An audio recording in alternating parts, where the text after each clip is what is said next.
മുഖ്യമന്ത്രി ആഭ്യന്തര വകുപ്പ് ഒഴിയണമെന്നാവശ്യപ്പെട്ട് മലപ്പുറം പൊന്നാനി ബ്ലോക്ക് കോൺഗ്രസ് കമ്മിറ്റിയുടെ നേതൃത്വത്തിൽ പൊതുയോഗം സംഘടിപ്പിച്ചു.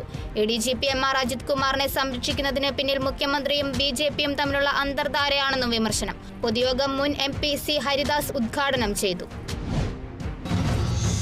വയനാട് ദുരിതബാധിതർക്കെതിരെ കള്ളപ്രചരണം നടത്തുന്നുവെന്നാരോപിച്ച് പ്രതിഷേധ പ്രകടനം നടത്തി CPIM Ponnani south local committee. CPIM area centre അംഗം MA ഹമീദ് ഉദ്ഘാടനം ചെയ്തു. വേറിട്ട മാതൃകയായി ബസ് ജീവനക്കാർക്ക് സർപ്രൈസ് സമ്മാനങ്ങൾ നൽകി മേഴത്തൂർ ഗവൺമെന്റ് ഹയർ സെക്കൻഡറി സ്കൂളിലെ NSS വളണ്ടിയർമാരുടെ കൂട്ടായ്മ. ആദരവും മധുരവിതരണവും NSS ദിനാഘോഷ പരിപാടിയുടെ ഭാഗമായി.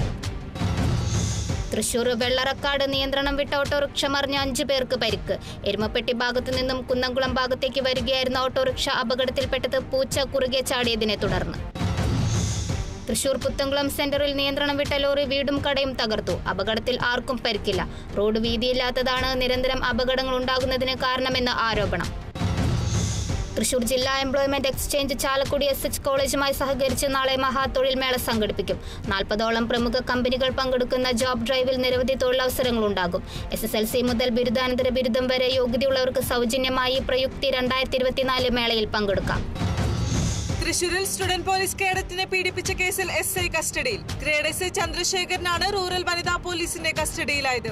2 വർഷം മുൻപ് ചാപ്പാറയിൽ വെച്ചായിരുന്നു കേസിനാസ്പദമായ സംഭവം.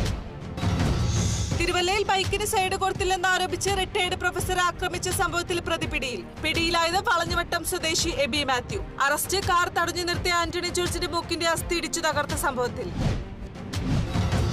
കേരള സ്റ്റേറ്റ് സർവീസ് പെൻഷനേഴ്സ് യൂണിയന്റെ കുടുംബമേളയും വനിതാ സാംസ്കാരിക വേദി സംഗമവും കോട്ടയം പൂഞ്ഞാറിൽ നടന്നു. പൂഞ്ഞാർ യൂണിയൻ സംസ്ഥാന കമ്മിറ്റി അംഗം PN ലളിതാബായി സമ്മേളനം ഉദ്ഘാടനം ചെയ്തു.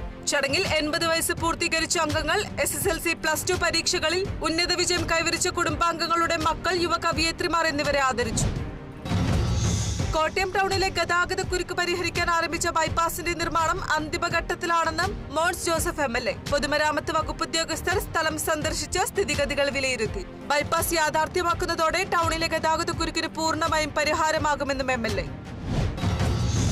NCB ചാനൽ പ്രോഗ്രാം ഡയറക്ടറായിരുന്ന വിക്രമൻ അനുസ്മരണ സദസ്സ് സെപ്റ്റംബർ 28 നടക്കും. പരിപാടിയിൽ കലാ സാംസ്കാരിക രാഷ്ട്രീയ സാമൂഹ്യ രംഗത്തെ പ്രമുഖ വ്യക്തികൾ പങ്കെടുക്കും.